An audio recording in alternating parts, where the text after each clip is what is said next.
I'm building a smart shoe display, and here's what I've done these past few days.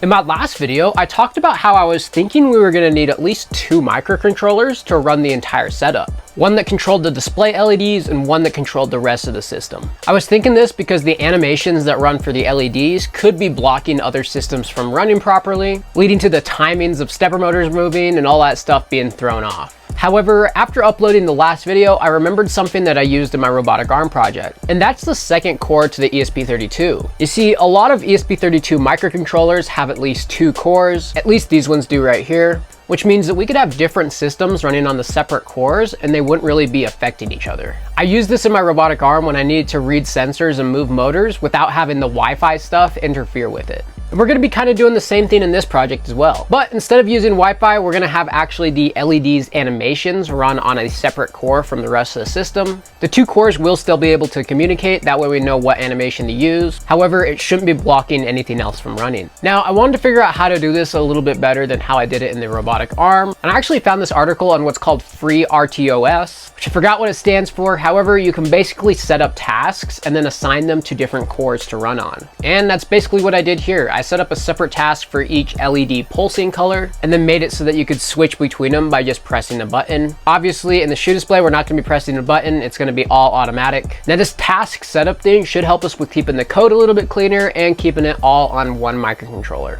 Anyways, that's what I worked on these past few days, and I'll see you guys all in a few days.